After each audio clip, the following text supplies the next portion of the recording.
So what's going on, guys? We're live on an interview with Christian John. He is the master recruiter behind Fava, which is the leading VA recruiting and media buying recruiting agency. And so they recruit for other agencies, and we're going to be doing a deep dive into what makes the process actually work, and how Christian is operating and is able to get amazing team members to stick with you for long term, but also not too expensive. And we were just discussing this beforehand, so we're gonna jump right in. And I'm really excited about this as well because I'm a big fan. Like my business, or Hudson Valley Agency, I guess you can say, if you're familiar, is kind of leaning more towards the team building and systems side of things, but I don't want to get into recruiting. So this is going to be just as much of an educational sort of interview for me as it is going to be for you guys. So Christian, how's it been going, and what have you been working on? Like what's been going on in your agency, or not in your agency, but in Fava recently? Yeah, in Fava. So right now we are focused on getting a lot of organic candidates. So just for the ones who haven't heard about Fava, or Fava, as we like to call it Fava because of like favoring your favorite agency. It's freaking amazing. Virtual assistants, by the way, that's what it means. And we recruit not just virtual assistants, but as Morgan was saying, also media buying talent. We recruit graphic designers, account managers. We have also done sales rep recruiting. That's for just very high profile agencies that are doing a lot of money and have a lot of appointments. So it's not like we have that for everybody and anyone. But media buyers, we really do that for anyone who is making at least 10K per month, because that means they have the liquidity and the number of clients that justifies a media buyer. So what we're working on right now is ramping up our number of candidates so we can serve more clients and streamlining operations so that we can go full send in 2022. Yeah, got you. So you have been working on, you said organic. What was that first part? Yeah, so we get candidates from paid and organic. That means we run our own ads to get candidates, but mostly for the media buying side, we get them organically. We do a lot of outreach in more than 20 different Facebook groups around the world. We do LinkedIn outreach. We enter job boards like universities in different countries, universities, job boards. So we have a whole funnel that gets us organic applicants interested in working with us. And whenever somebody's applying, we require many things. We require for the resume. We require for an application video where they are speaking on camera, so we can see at least their personality. And for media buyers, we ask for their case studies, because a lot of people say, "Oh, yeah, I'm a media buyer," but they've managed like $20 in ad spend. That's not a media buyer. That's someone looking for a job. So we ask for a structured case study where a media buyer can show us what was the problem, what was the method used, and what the results were. Typically in Facebook ads, but some clients want a media buyer in Google ads or YouTube ads or SEO, and we also provide for that. And I'm in charge of making sure that our candidates are qualified. We also provide go high level experts, Zapier experts, automation experts, people who can actually build the systems in your agency. Got you. Thanks for the rundown and giving us some context about what this is all about. So what do you think? Like, I'm going to start out, I'm going to jump right into probably, one of the, biggest questions, which would be, what really makes or breaks the recruiting process? What part of the process that you just described to me is the most important out of all of them? And like, what would you say is like the biggest tip that you can give to agency owners looking to do it themselves if they're not going with through a recruiting agency? Well, so recruiting is a full-time job. Like when someone says, I'm not going to pay you guys, I can find a media buyer myself. What that ends up happening is that agency owner or online business owners is going to do a post on a Facebook group. You're going to get 100 DMs and 100 comments. Really, that's how it's going to happen. So you need to filter in your 100 DMs who's a good candidate and who's not. You need to ask a lot of questions. You need to go back and forth with a lot of people. And some people are just, scam artists. They don't have anything. Some people are just starting, so they need a job, but they're not good. And some people are actually good, but they might not be good at follow-up. So you might be actually ending up hiring the wrong person because you don't have the systems in place to hire. So what we do is we do that process for you, but full time for different people.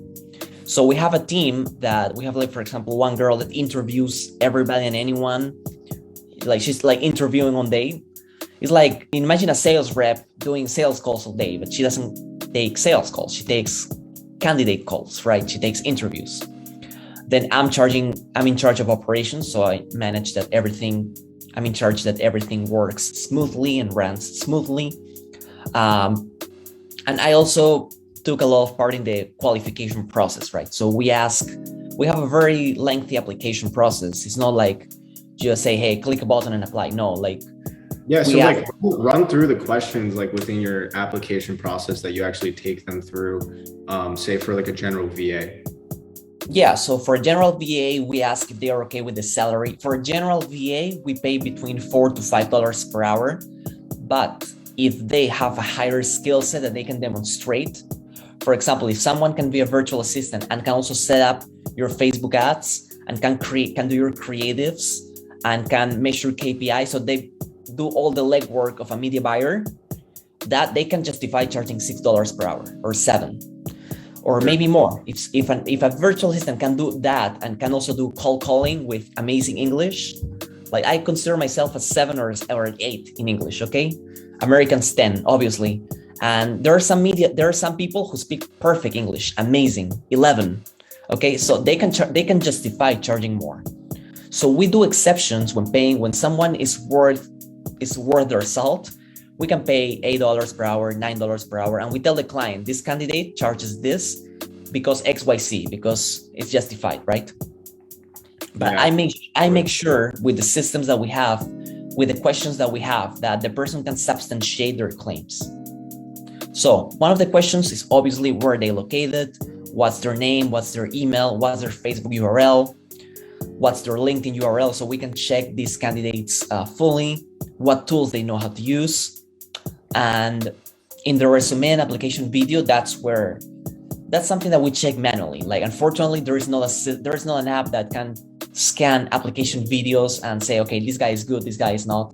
As far as I know, not yet. So that's a manual process that we do as a team. Got it. Do you guys do any sort of like DIS tests, like computer testing, internet testing? Like, do you ask the specs like of their computers? Like, what are some of the more technical qualifications that you guys bring them through? Yeah, for that, there is an interview before we send a candidate to a client. There is an interview done by one of our team members. That's where she will assess more, like, if this person is going to be a good fit, or this person is maybe too arrogant. We don't do DISC assessment, and we used to do a test, like a question and right answer, but really we don't do that anymore, because we figure out that some great candidates, they were not getting all the answers right, and some people who got all the answers right is because they just had Googled them and they were actually not good candidates. True. So like entrepreneurship in this case, it's not like you're going to college, right? Like, a good media buyer doesn't mean that they're gonna have an A in a media buying exam. Like, not really. Some people are great at practical things and they're not good at theory. For that reason, we don't do the test anymore. We had like a small test, 5 questions, just like true. It's not true or false. It's like choose the right answer.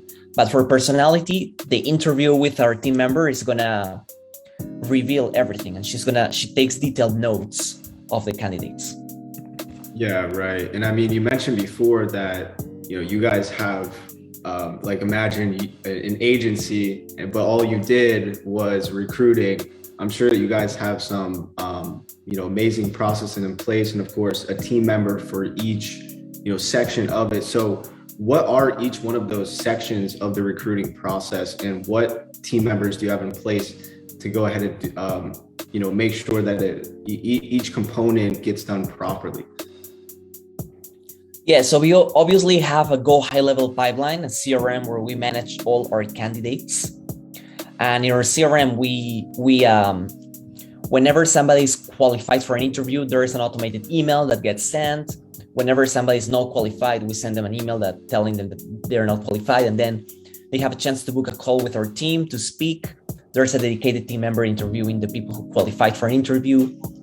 And then what we do is when a client is looking for hiring, we send candidates via Messenger in the Facebook chat. We send them the candidates. They decide who they want to pick. And then we do an interview with the client. And we have Veronica, who is our also talent manager. We're going to have also an account manager. We actually recruited an account manager pretty recently. So we're going to have, we could say 2 account managers, but we have an account manager just for interviews between the client and the candidate.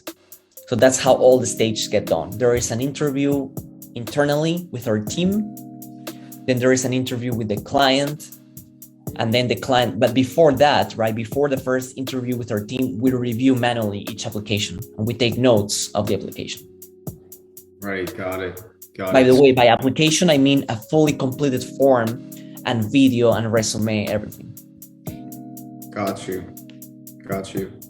So, how many applications do you actually have to go through to find a valid candidate from these sources that you're getting all of these, potential employees? Like, how do you know how many interviews you actually have to go on after they fill out that form to actually find a good one? Is there like an average that you? Yeah. So in the past, it used to be like 1 out of applications, right? No interviews, but out of applications, maybe 1 out of 20 was good or qualified. Gotcha. So I recognized that we were getting too many applicants. We were getting very cheap cost per lead with ads.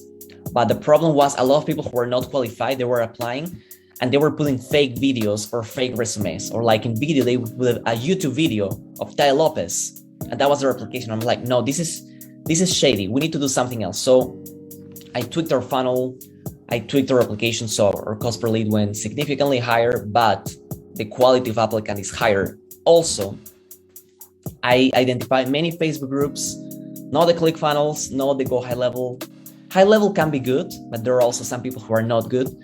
Facebook ads, agency scaling secrets, those are, it's a hit or miss. You can find people who are great and sometimes not. But I've found many Facebook groups throughout the world, like call center for Mexico, Latin America, especialistas en marketing digital. That means marketing specialists in Latin America, right? You have to know Spanish to recruit those people because most people then speak Spanish and then you can take the conversation to English. So identifying those Facebook groups and constantly posting there, that helped us ramp up the organic applications. And the organic applications are typically the most qualified because they want the job, right? They're looking for it. Yeah, right. They reached out, they took the prompt and they acted. More friction. Like there is more friction with an organic applicant. Believe it or not. More friction as in it's good or bad? More friction as is, it's good because in an ad, let's say someone wants a job and they say they see the ad, most likely they're going to fill out immediately because they know the ad might not be there tomorrow, right? It's like when you see an ad and there is something you like, okay, you buy it on the spot. It's an impulse purchase. So it's like an impulse application. But with organic, we reach out to people and a lot of people don't fill out the form because they know it's going to stay there forever. They know if they open their Facebook Messenger, that form is going to stay there. So the people who apply are actually the most committed, the most responsible, etc. Yeah, most like on board and committed. Yeah. Got you. That's good to know because like the main 2 ways that you're going to get, well, actually there's really 3 ways, right? Tell me if I'm incorrect on this, which is job posting sites, organic, like on Facebook and on groups and stuff like that. And then the last is going through an agency like you guys? I got the three, right? Is there any other ones?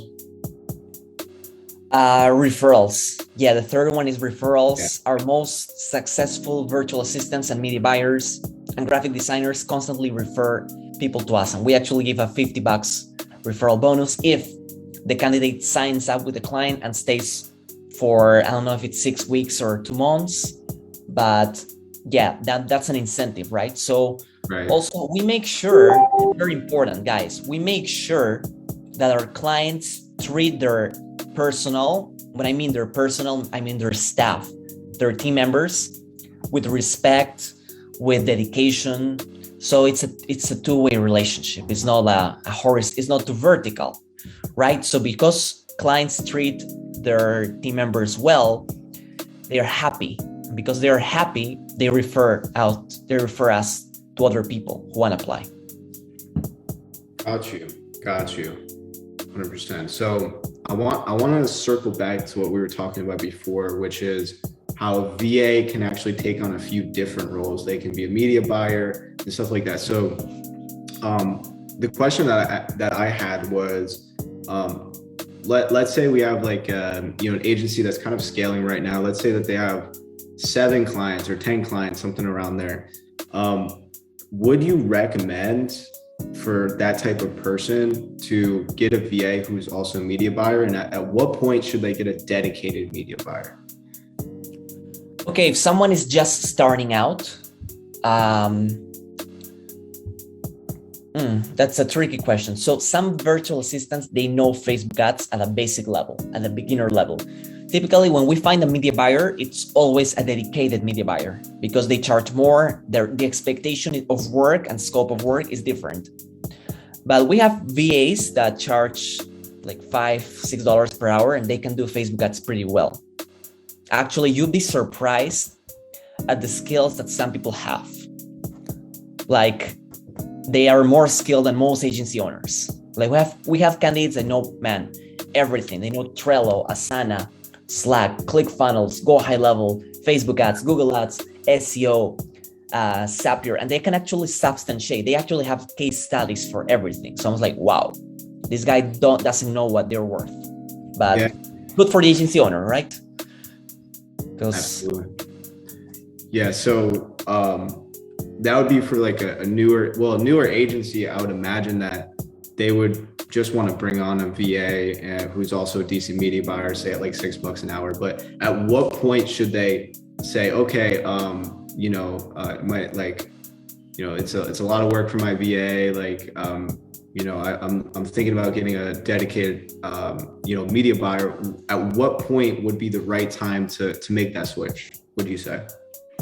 I would say whenever you have consistently more than 10 clients per month, not the number of revenue, because you can have one client and charging 10K and you are 10K. There are a few agency owners that charge a lot of money. I don't know how they do it, but they charge 5,000, 6,000. So they have 2 clients and that's a 10K agency. But maybe if you have 2 clients, I don't know if it justifies hiring a full-time media buyer. On the other hand, if you have 10 clients and you're charging 500 per client, you're going to have a $5,000 per month agency. But if you're consistently having 10 clients per month, and if you're doing all the work yourself and it's taking a lot of time, that's a really good question, because some people are superhumans and they can work 12 hours per day, every day. They can do everything. I know a few agency owners that can do all. They can do sales perfect. They are great media buyers. They can prospect. So they stretch themselves thin and they don't wear out.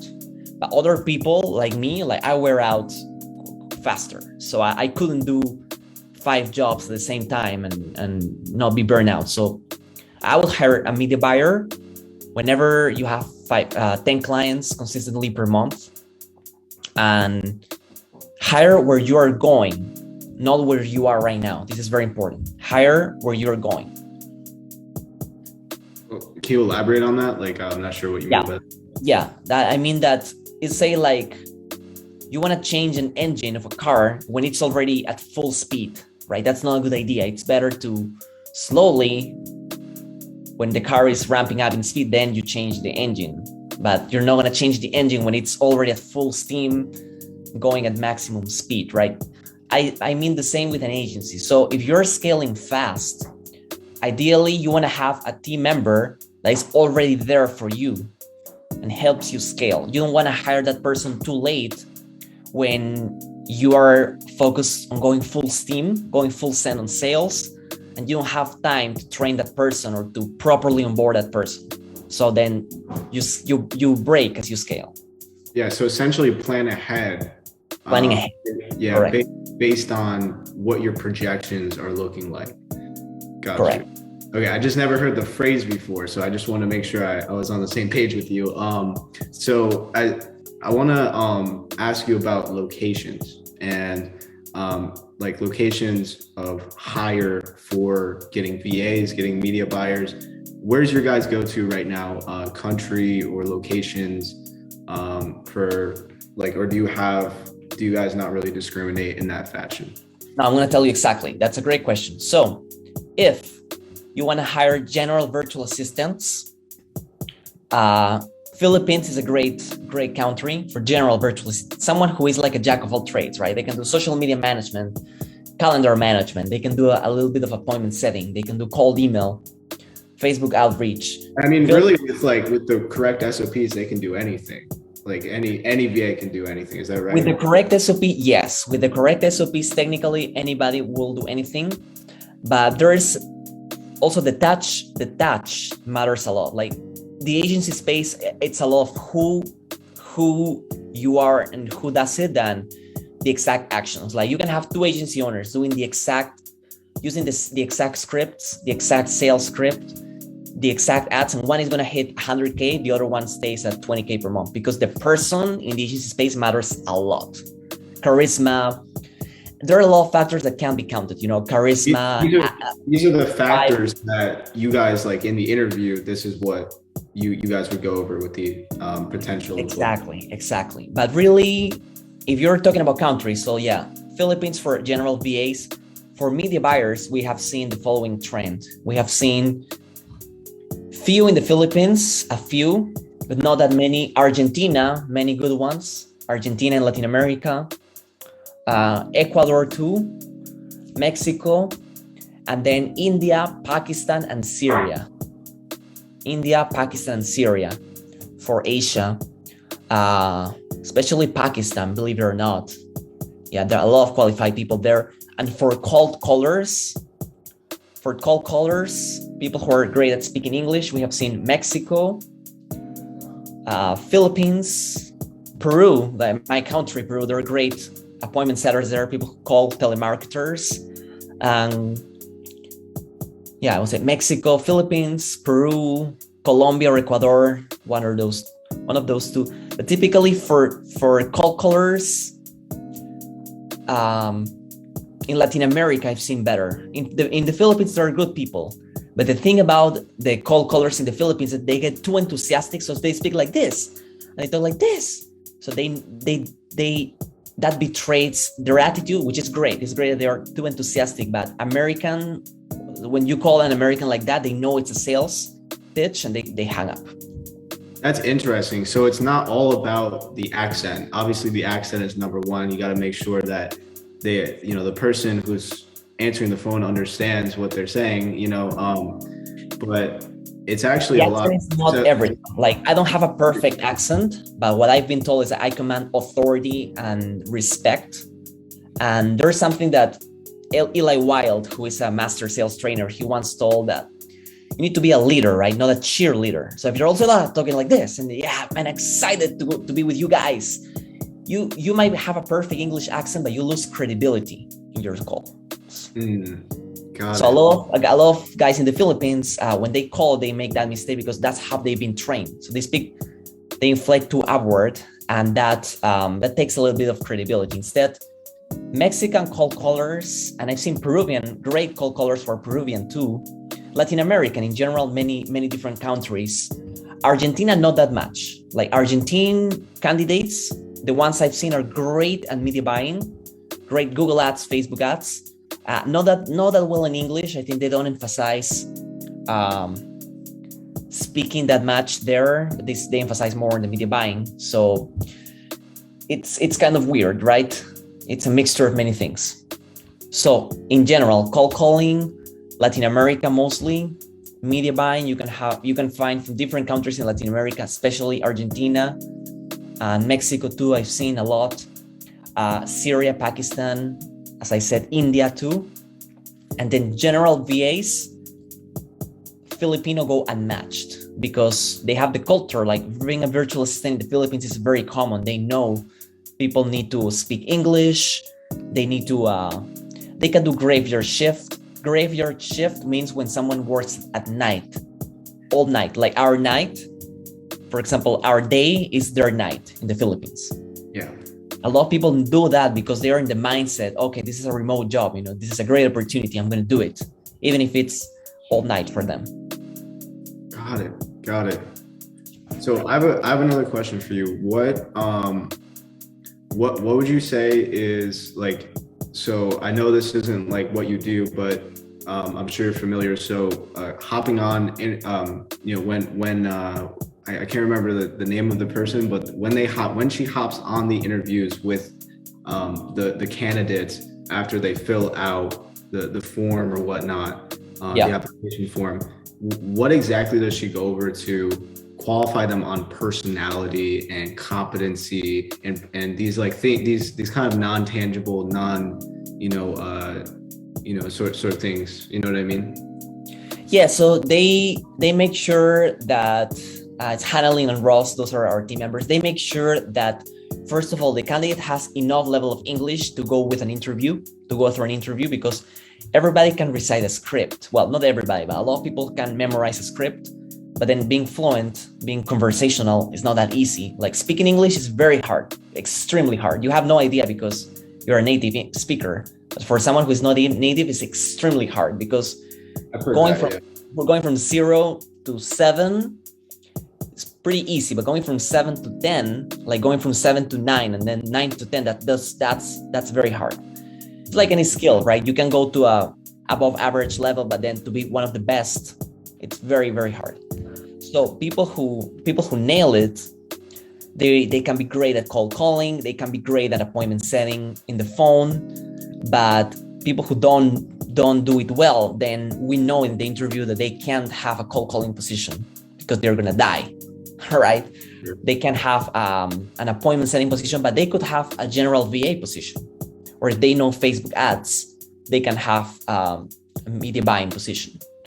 Also, we make sure that they have a spacious enough room and quiet space because we test them in a Zoom call, right? So if we see that there are cats here in the room and there is a kitchen with a boiler room and there are 5 kids in the room, we know that person is not going to be good on the phones, even if they speak good English, because their logistics doesn't allow. So those are the things that we measure in the interview that it really can be quantified in a resume or an application video. Right. When I said tangible, that's what I meant. That was the word I was going for, quantified. Right. You got better English than me, and you're not even a native. Are you a native? Come on, man. No. You're no make fun. You're a 10, bro. You're a 10 on that. I would rate myself at an 8 in English speaking. I know people who are better than me. Like I have a good friend of mine called Sebastian. He's actually a cold caller for one of our clients, and he's amazing at cold calling. Like nobody knows he's in Peru. Wow. You couldn't tell he's in Peru, and he speaks so well that he now got promoted to sales manager or team leader. He was the best at cold calling. Got you. So, circling back to the interview and how you guys like figure out this unquantifiable stuff, and also in sort of a systemized fashion, I take it, because you guys are known for streamlining or what you mentioned before. So, what are like do you have any idea of what like some of the go-to questions are? There's a few things, right? They're listening for an accent and they're looking at the logistics, right? They're hopping on Zoom. They're seeing if they can keep a conversation. So beyond that, like what are they asking? Like, what are they actually asking in the conversation to, on top of that, get this information from the, Okay, very important is making sure that they can work 40 hours per week. We confirm that, making sure that they are good with the salary, making sure that the logistics are agreed upon before they have the client interview, that the expectations are set. Also, we ask them for open-ended questions. For example, what is your ultimate goal with this opportunity? When things at work get difficult, how do you normally make a decision? Also, what's the best and most remarkable accomplishment in your career? How do you deal with tight deadlines? Those are questions that we actually ask, and they're open-ended. We ask questions that are open-ended because if you're BSing, it's gonna tell.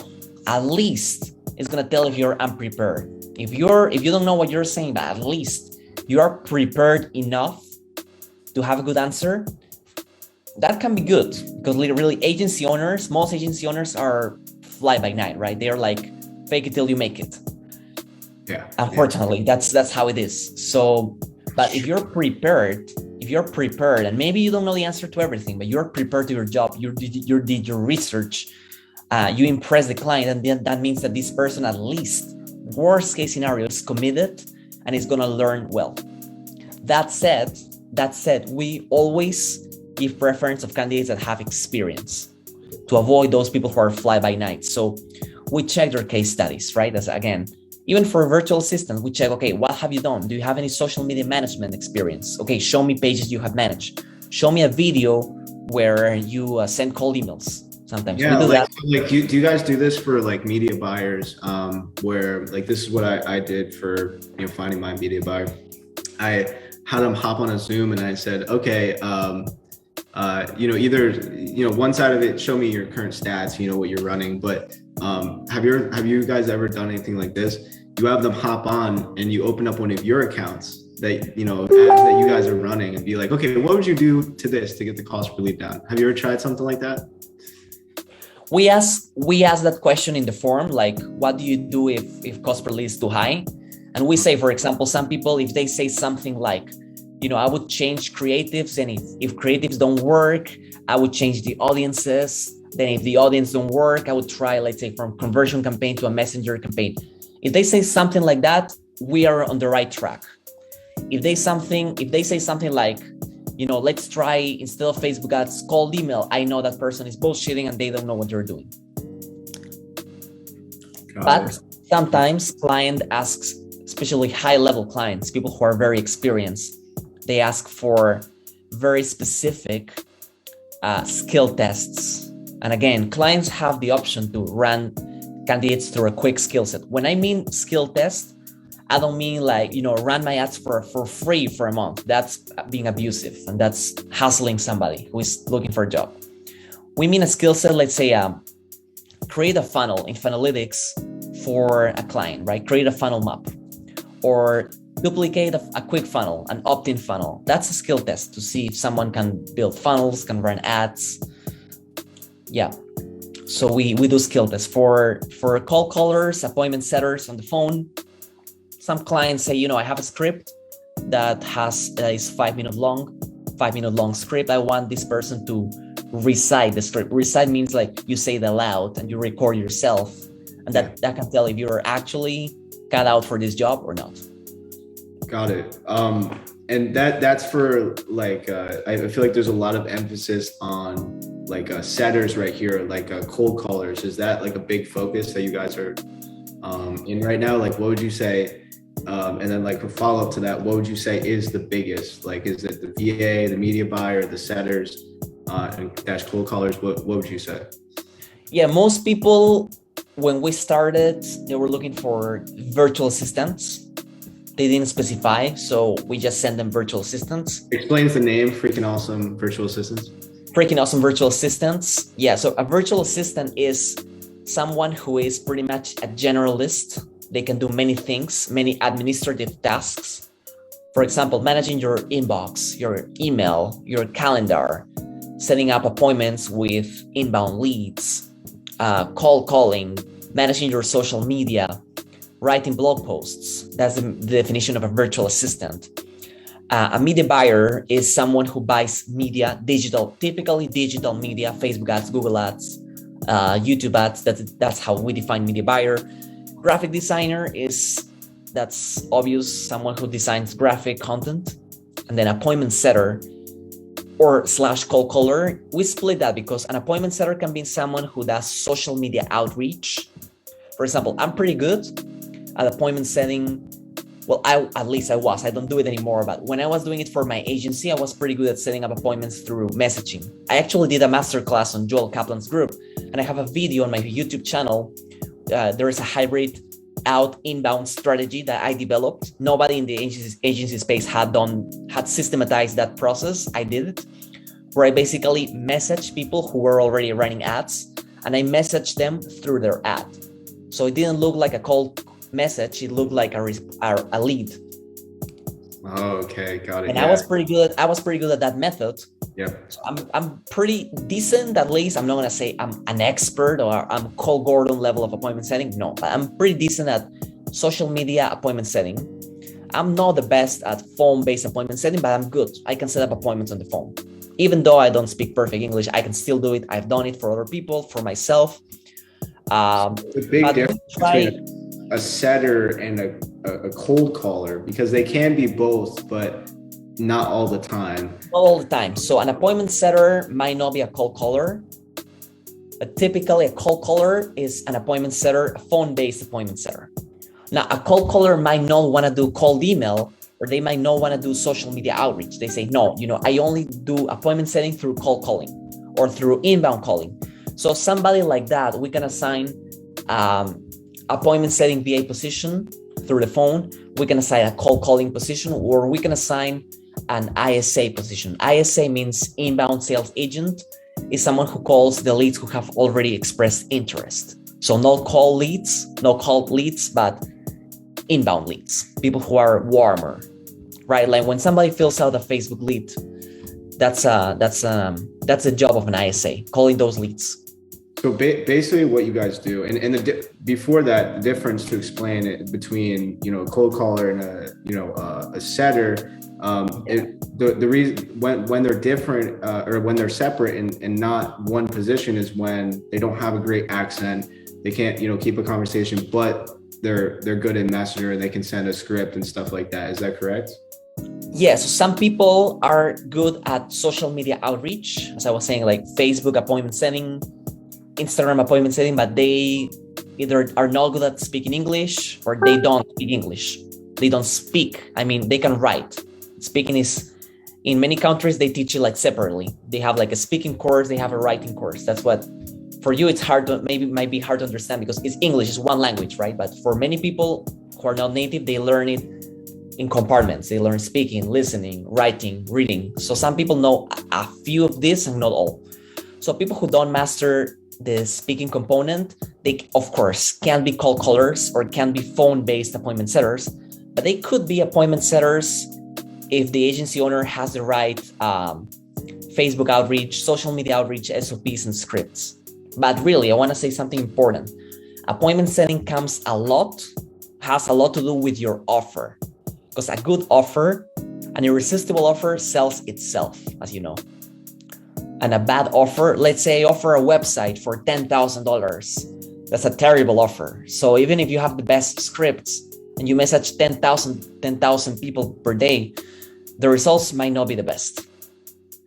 Got it. And along that the line of that, about what the agency has to bring in order to make sure that the relationship is successful, because there's only so much that you guys can do as a recruiting agency to make sure that it's the right people. But do you guys provide any sort of systems, to kind of start off newer agencies, or you don't take newer agencies, or people who don't? For newer agencies, so Omir typically does a launch call with the newer agency owners.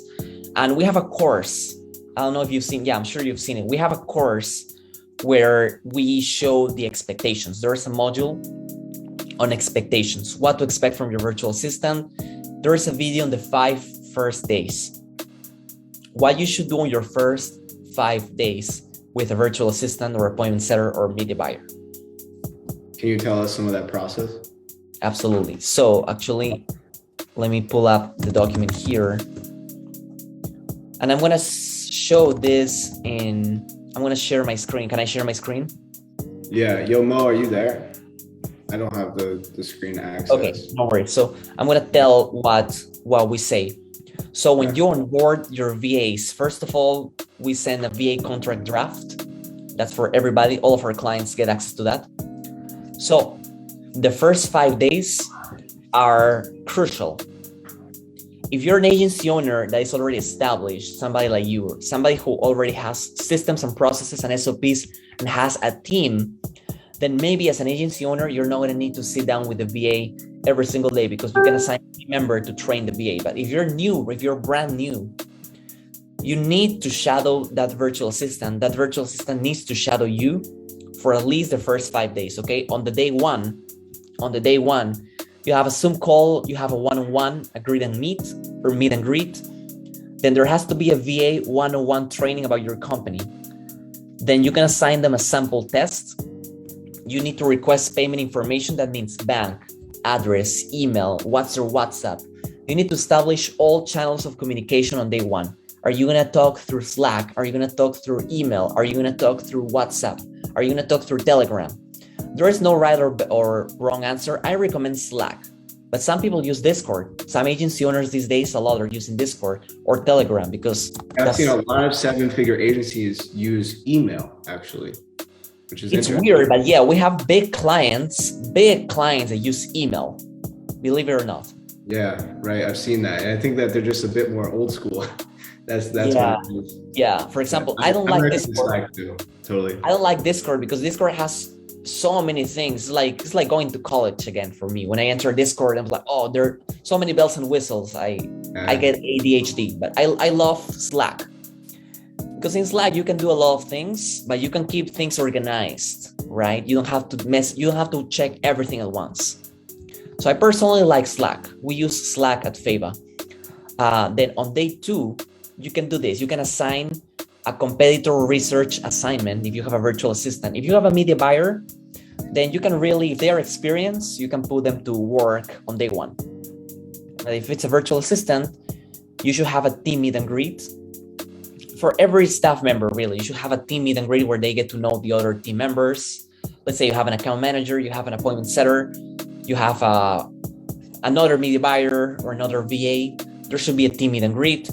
Then study company training videos. That should be done on days 2 and 3. And then on day 4 or 3, you can start on day 3. You should schedule time to shadow. Either shadow you as an agency owner, if you're going to make phone calls or anything, or shadow the other person who is going to be doing the same job. For example, if there are 2 media buyers and you are hiring a 3rd media buyer, then the media buyer ideally should shadow the others to see how the job looks like, right? Also, what daily tools you use. You need to give access to passwords to everything that you are going to share on day 1. For example, for many of our clients, typically the tools that they use are the following. They use 1Password, they use Slack, they use G Suite, they use Google Drive, they use Zoom, Facebook, Instagram, email, etc. And then finally, on the last day of the week, there should be a check-in with you and your other team members. There should be a performance review, and there should be a preparation for next week. So you review with your virtual assistant or new hire, or if it's media buyer, graphic designer, how did the first week go? There has to be feedback. There has to be back and forth. There has to be communication. Yeah. And then you go over performance incentives. You have to go over salary on day 1. Two things before we jump into that. You guys can use LastPass for keeping all of the passwords. Basically, you just save all of the passwords in LastPass, and then you can just get their email and assign it. And I've done that like 20 times for different team members. So I recommend that. And the second thing I was gonna say, I think I forgot the second thing I was gonna say. So you go ahead, man. Yeah, we have something similar called 1Password for that. Oh, okay. And then you should do performance incentives. So you talk about salary on the interview when you're hiring the virtual assistant. If you guys agree, let's say 6, 7, 8, 10 per hour, that's agreed. Now, when you bring them on board, you should talk about performance incentives. For example, I used to give my virtual assistant, when I was an agency owner, $2 per appointment booked. Before, I was paying hourly, and he was getting me like between 3 to 5 appointments per week. I say, hey, I'm going to pay you $2 per appointment booked. Additionally, the number ramped up drastically. We went to have 5, 10, 15, sometimes even 20 appointments per week organically with one VA. That's the power of performance incentives. So a lot of the agency owners get stingy and they get petty and they say, no, I want to pay as little as possible. I want to pay as little because profit margins grow. Profit margins grow. I wasted a lot of time doing that. Don't do that. Yeah, everybody has at some point done that. No, it's better to compensate fairly. And if the VA is doing a great job, a raise can do wonders, really, believe it or not. Because that means the person is more motivated, is more committed, and maybe, let's say, you can give a quarterly bonus. You can give a bonus for self-booked leads, like appointments that they found the leads, etc. Now, there has to be an accountability system, right? Like you told me the other time, like what's going to happen if you mess up? What's going to happen if you... Yeah, that's what I was leading to. Like, what are the repercussions that you recommend? Let's kind of collab on this, because I got some ideas. I'm sure you have some ideas. So how do you guys go about it? Yeah, so that really depends on client to client. We can't, we give guidelines, but we can't decide how each agency owner is going to run their own business. But we recommend, so I used to tell my VA, if he messes up, if he misses work, if he shows up late, if the VA shows up late 1 hour, the VA either needs to make up that hour, that time lost, or that's going to be deducted from their paycheck. If they miss a whole day, then there has to be a different conversation. If they miss 2 days, there has to be a different conversation, and 3 strikes typically out. We do that with most clients. We tell that if there are 3 strikes, then the person is out. So question, what if they just they skip over an assigned task, or they don't do something that's on their daily schedule and they just completely ignore it? Is there repercussions for that as well? That's up to you. Like, there are things, so when we assign tasks, right, there are things that need to be done, and there are things that are overarching tasks that should be done throughout the year, throughout the week, but not necessarily every single day. So if you're a cold caller and your quota is 100 calls per day and you're doing 30, 40, something's off, right? There has to be a serious conversation. But if there's a task that says just, gather client testimonials, that's an overarching task. So it's not something that you do every single day, unless, of course, you ask for client testimonials to be collected every single day, because you have so many thousands of clients that every day there are client testimonials. Yeah. But it's on a case-by-case basis. Like some tasks, we put priorities, right? Like you can have a system of priority. When you assign a task, you put P1, that's to be done right now. P2 is to be done today. P3 this week. P4 is sometime this month. Yeah, well, typically what I see, all of the tasks break down into either daily actions or kind of one-off dash kind of weekly basis sort of things. And the way that I go about, for my employees personally, is we have this habit tracker. First of all, at the end of the day, they mark each, one of their daily actions, as well as they're going to mark off if they missed any assigned tasks that were due for that day. Now, we do have, a kind of stipulation. I'll get into the repercussion for a second, but the stipulation is if you come to me beforehand and you address the problem beforehand, I won't take off, right? I won't make that repercussion. So I make that clear with my team. But the accountability system, which is really just a tracking sheet, if they don't fill out the tracking sheet, then it's an entire hour's pay taken off, because that's really what holds everything else together, right? It's so important. So what I typically tell people is the habit tracker, and then you get to pick one other task that's super important. And I've been kind of bouncing between should I have this other task? Should I not? Is it too harsh? But if you're like if you have the systems in place and you know what the workflow should be as an agency owner that should be getting done by your team, and you have that experience, then I know what should be getting done and what shouldn't. I know that everything is fair. If you are in this position, then that's when you should start implementing a tracker like this. And so what do you think about this, Christian? Any other tasks that, it would be either do that day, assigned task, or it would be on their daily schedule that, if they just blatantly missed it and they didn't address it beforehand, it's half of an hour's payoff for taken off for each one. What do you think about that? And then the full hour taken off, obviously, if they don't, I think that's good. But there should be an EOD. There should be a Slack channel called end of day report. And in the end of day report, they need to report what things were done that day. And if there were any challenges that made something difficult, right? Yeah, I'm really glad that you mentioned that as well. For example, for me, I know that I have to do XYZ tasks. But for example, I know today I was shooting content in the morning, and in the afternoon I have your interview right now. So I know that today I'm going to work a little less. Omir knows that, but I'm going to make it up tomorrow. So it's not that I'm saying, okay, I just work 2 hours less for creating content. No, I have to make it up tomorrow. Got you. But the virtual assistant should know that, if there is something that was supposed to be finished by XYZ date, they have to make it up, right? Yeah, right. They either have to address it beforehand or make it up after the fact, right? Yeah.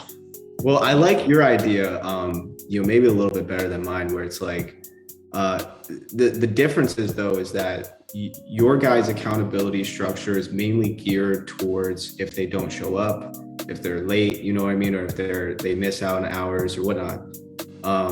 So like, what do you guys have in place for assigned tasks? Is there anything in place for that?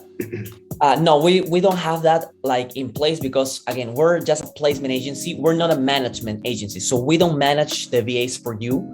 There are other agencies, there's, I think, Click a Team, they do the prospecting and it's everything in-house. So you never. This would kind of be part of the system. So I was just wondering if you guys included, this part of the system. It's not a bad thing if you don't. I was just wondering. Not really, because each agency owner has their own policy. We have had clients that fired their VA on day one for showing up 1 hour late. That's how tough they were. And I understand it's their business. For some reason, they are successful. Now some people are too tough, and I think we haven't earned the right there. We had one guy who had barely hit 10K 1 month, and he was so demanding and so arrogant. I was like, no, things have to be done my way, or I'm not hiring this guy. And I'm like, man, chill out. You hit one 10K month respectfully. You're not Joel Kaplan. So we need to, the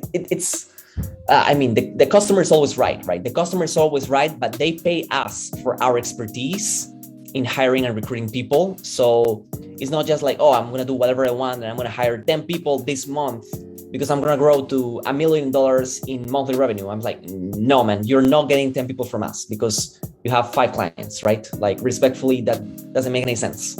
So we need to provide our qualified advice and our expertise in what number of hires you should do, which candidates you should be on the lookout for. So it's a two-way street. They tell us what they want, but we also tell the people, we also tell them what position maybe is the best for them in their current situation, and out of this pool of candidates, they're gonna choose.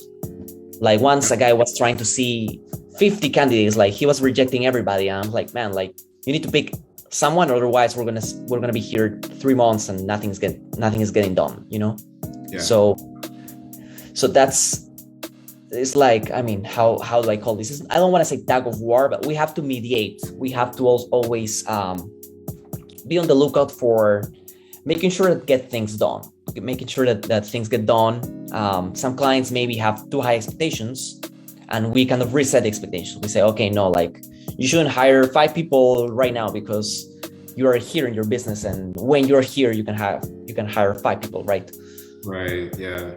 So we also need to provide kind of a consultant approach. It's not like, oh yeah, it's not like we're a store where you hire 10 media buyers, but then you don't have the cash flow to sustain them, and then you're going to fire 10 media buyers because you hired too many people, or you hire someone who was too advanced for your agency, and that's not going to be a good fit, right? Because the media buyer is going to say, oh, like this guy has 3 clients and I'm used to managing 50 clients. So so you guys are like a bit more than just a recruiting agency. Yeah, we're more than just a recruiting agency. We provide, like, Omir has closed 385 clients. That's not my flex. It's his accomplishment. I want to say that's not my flex. It's Omir has closed 385 clients. Not social hijacking right now, guys. No, he's closed that 1.5 years, so he knows a little bit of how to find and close clients. And then he was the top sales rep for Atlas Digital. So about sales, he's the master. And then I have recruited and placed 100 plus candidates. So I would say I kind of know what I'm doing, right? Yeah, I would say so, man. And also, like, from the depth of your answers, we're kind of like at the same tier. And it's like, it's really cool to have a conversation with somebody who's, a conversation that's on the same level and it's at a high level. So, and I'm really passionate about this stuff as well, like team building systems. Like I said, that's where a lot of our business is going. As an agency, we're shifting from media buying done for you to, hey, like, get this in place for yourself. So we're coming up at the end of this interview here. So I want to end with one final question. We don't have any questions from the live, but then again, we're going to hype this up a bit more. It's going to be good because there was a ton of value in this. And that question is, and then we're going to jump into if there's anything you want to shout out, anything like that at all, we're going to get into it. But what is the biggest thing that agency owners do wrong when in the process of hiring, not actually hiring, but when an agency owner who works with you guys brings on a VA or brings on an employee and they come back to you and say they're struggling, what's the biggest problem with the struggling and what would prevent that? Yeah, it's typically lack of communication. Like, we had a client that was not doing well because he was changing his communication method every week. He was like one week in Discord, 1 week in Telegram, 1 week in WhatsApp, 1 week in Facebook chat. And we had to tell him, like, whoa, man, like, if you want this person to work out with your agency, you need to, like, get your act together politely and pick one, right? Because otherwise then things get messy and then the VA is confused and like, okay, what's being done? What are the tasks for today? Another thing is expectations. Like, I know that you told me that you can hire a VA that can do Facebook ads, but it's better to hire people for their role and to set up clear expectations, right? Like, how to say this? Like, I'm hired to do systems, operations, and recruiting. Like, I also know how to dance. I've been a dance teacher. Just a fun fact. But you can tell me, okay, you also have to do dance lessons at the end of the day, because that's not what I was hired for.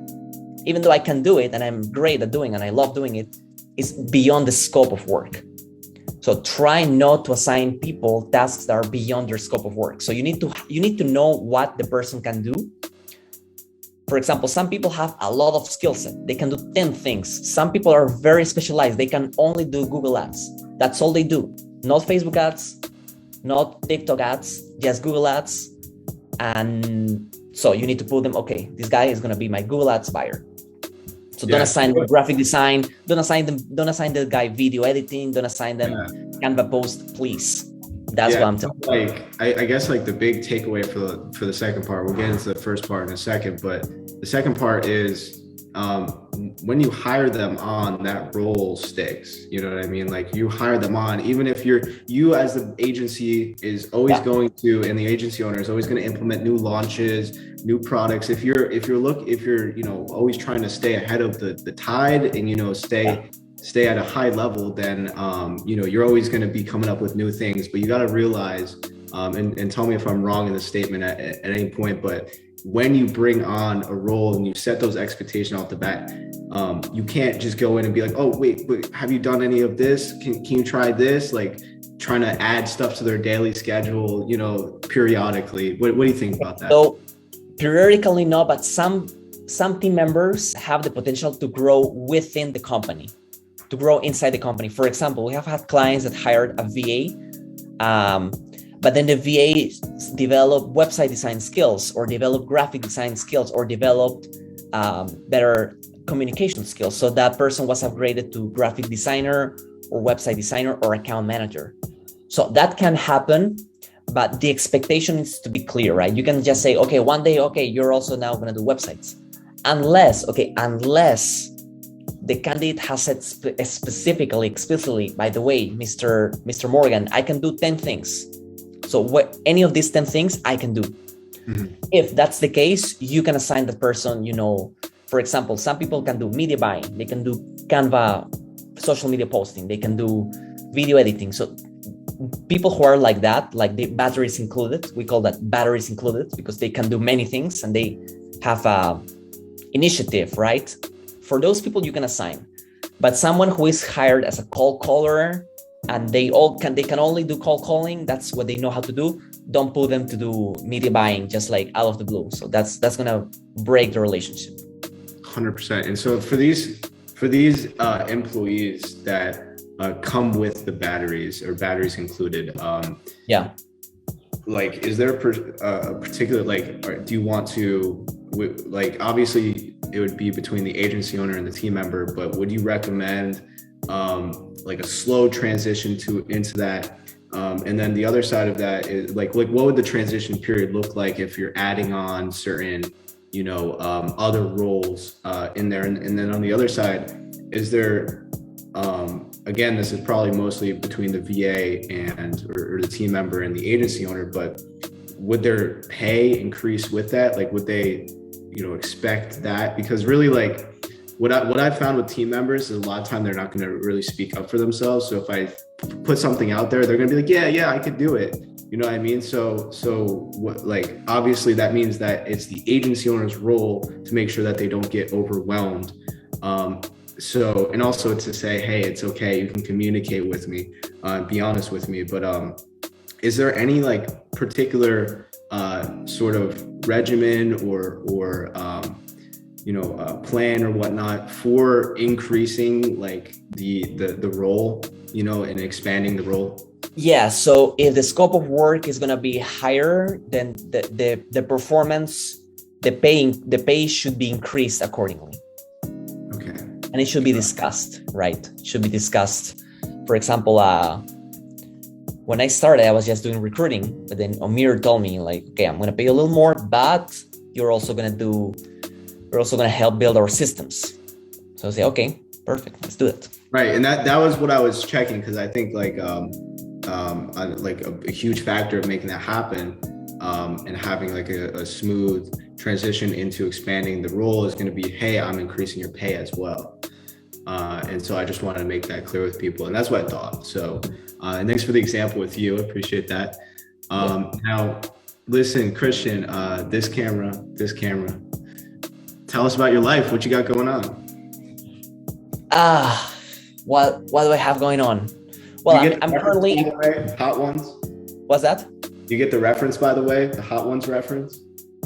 Not really. God damn it. Dude, I do that every time with interviewers and they're like, no.